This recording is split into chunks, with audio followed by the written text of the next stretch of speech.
प्यारे बच्चों, जेसीईआरटी द्वारा आज झारखंड के क्लास 12th में इतिहास का और भूगोल का वीकली टेस्ट के स्थान पर मंथली टेस्ट लिया गया है और उसका आंसर की भी जारी कर दिया गया है। ऑफिशियल आंसर की है जिसको आप लोग कॉपी में नोट कर सकते हैं।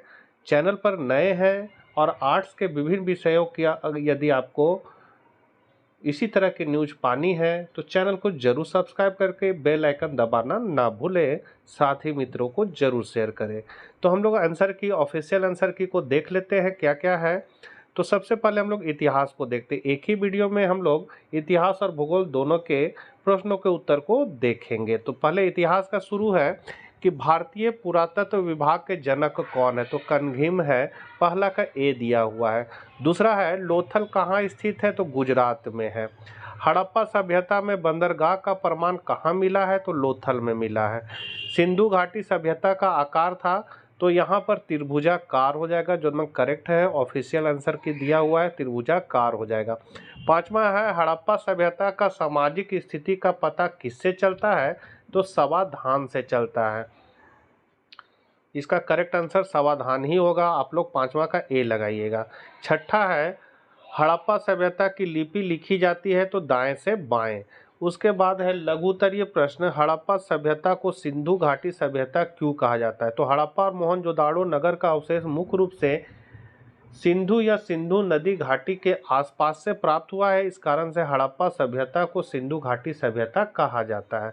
दूसरा है कार्बन डेटिंग के अनुसार हड़प्पा सभ्यता का कालखंड है, तो कब से कब कालखंड माना जाता है हड़प्पा सभ्यता का, तो ये है आपका 2350 ईस्वी पूर्व से 1750 ईस्वी पूर्व माना गया है। अगला है सिंधु घाटी सभ्यता का सबसे बड़ा नगर है, तो सबसे बड़ा नगर जो है वो मोहनजोदाड़ो है, जो अभी वर्तमान में पाकिस्तान में है। जूते हुए खेत का साज कहाँ से मिला हुआ है, तो कालीबंगा से मिला हुआ है, जो अभी राजस्थान में है। दीर्घ उत्तरीय प्रश्न है हड़प्पा वासियों के पश्चिम एशिया के साथ व्यापारिक संबंधों का वर्णन करें, तो पश्चिम एशिया विशेषकर मेसोपोटामिया के साथ हड़प्पा वासियों के व्यापारिक संबंधों के अनेक प्रमाण खुदाई से प्राप्त हुए हैं। यह व्यापार स्थल एवं जल दोनों मार्ग से होता था, इसलिए पुरातात्विक प्रमाण हड़प्पा वासियों के पश्चिमी एशिया के साथ व्यापारिक संबंधों को पुष्ट करते हैं। तो तांबे को संभवतः ओमान से मंगाया जाता था। हड़प्पा तथा ओमान के तांबे के बर्तनों से प्राप्त निकेल के अंश का उद्भव संभवतः एक ही स्थान से है।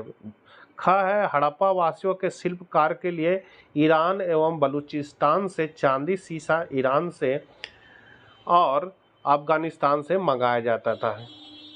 कहने मतलब है ईरान एवं बलूचिस्तान से चांदी और सीसा, जबकि ईरान से जो है और अफगानिस्तान से क्या मंगाया जाता था, तो सीसा मंगाया जाता था।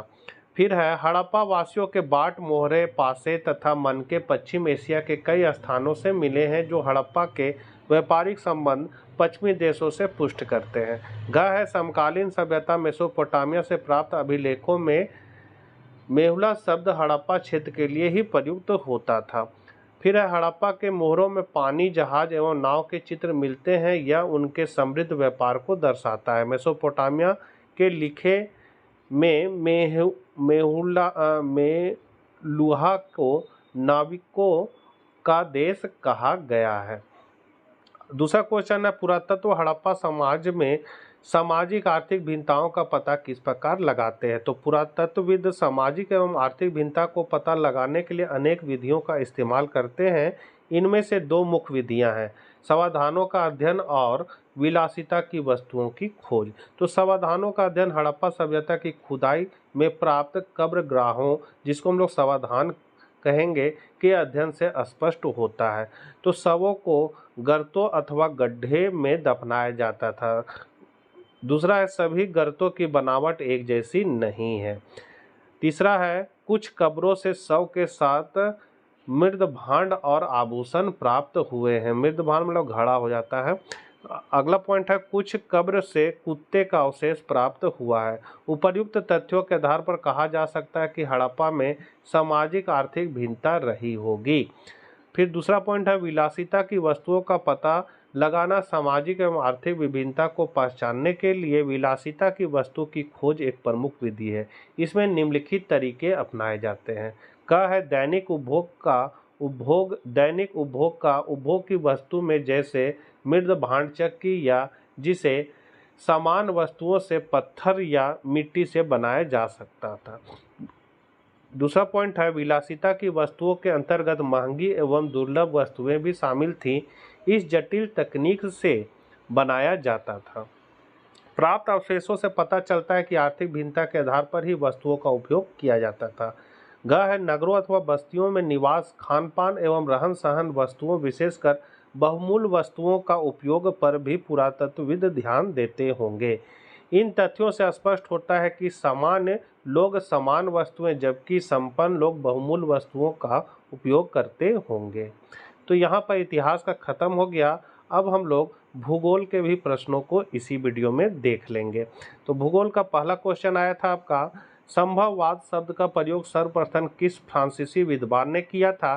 तो इसको किया था लुसियन ठैने ने किया था।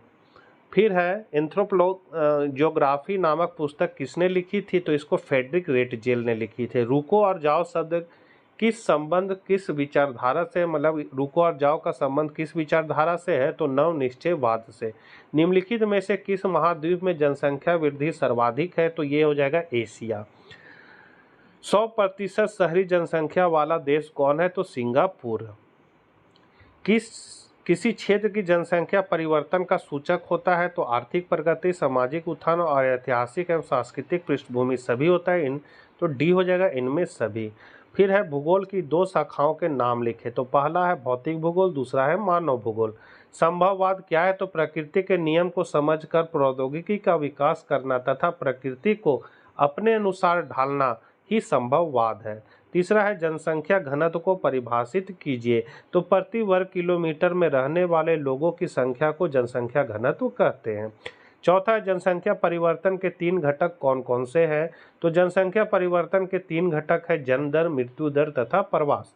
यहाँ से आपका दीर्घ उत्तरीय प्रश्न है, मानव भूगोल के अध्ययन किए 3 विचारधाराओं की विशेषताओं का उल्लेख कीजिए।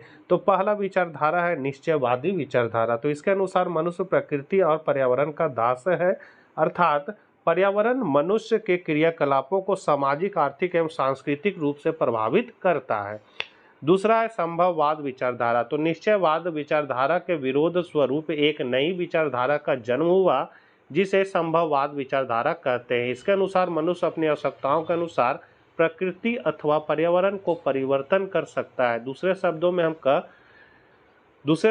हम कह हो जाएगा, कह सकते हैं कि मनुष्य प्रकृति या पर्यावरण का दास है तथा पर्यावरण मनुष्य की क्रियाकलापों को प्रभावित करता है। तीसरा है नव निश्चयवाद। तो इस विचारधारा के अनुसार मानव पर प्रकृति का प्रभाव सीमित है जबकि मानव की क्रियाएं असीमित है, जिस कारण मनुष्य ने प्रकृति के प्रभाव को भी सीमित कर दिया। इस विचारधारा का जन्म उस समय हुआ जब ग्रिफिथ टेलर ने रुको और जाओ के सिद्धांत सुधार लीजिएगा, सिद्धांत का प्रतिपादन किया। अगला क्वेश्चन है विश्व में जनसंख्या के वितरण और घनत्व को प्रभावित करने वाले कारकों की विवेचना कीजिए। तो विश्व के असमान जनसंख्या वितरण एवं घनत्व को प्रभावित करने वाले कारकों को निम्न भागों में विभाजित कर अध्ययन कर सकते हैं। तो पहला है भौतिक कारक। तो जल की उपलब्धता, भू आकृति, जलवायु, उच्चावचन और मृदा हो जाएगा। दूसरा है सामाजिक कारक। तो धार्मिक एवं सांस्कृतिक स्थल, सामाजिक एवं राजनीतिक सुरक्षा, सामाजिक एवं राजनीतिक स्थिति, परंपरागत विरासत, बेहतर शिक्षा एवं बेहतर स्वास्थ्य हो जाएगा। तीसरा है आर्थिक कारक। तो खनन, नगरीकरण, औद्योगिकरण, रोजगार की उपलब्धता। उपयुक्त कारकों से विश्व की जनसंख्या का घनत्व वितरण प्रभावित होती है। तो ये इतिहास और भूगोल का जो आज आपका मंथली टेस्ट हुआ उसका आंसर ऑफिशियल जो जारी किया गया था आपको बता दिया हूँ। ये आप कॉपी में नोट करके याद कर लीजिएगा। और इसका यदि आपको PDF फॉर्मेट में देखना है तो आपको क्रोम ब्राउज़र में जाकर लिखना होगा DRGP82। क्या लिखिएगा? DRGP82 लिखकर सर्च कीजिएगा उसके बाद वहाँ से क्लास 11-12 में जाकर मॉडल क्वेश्चन में जाइएगा और मॉडल क्वेश्चन में ये आपको PDF फॉर्मेट में मिल जाएगा, तो वहाँ से भी आप इसको देख सकते हैं।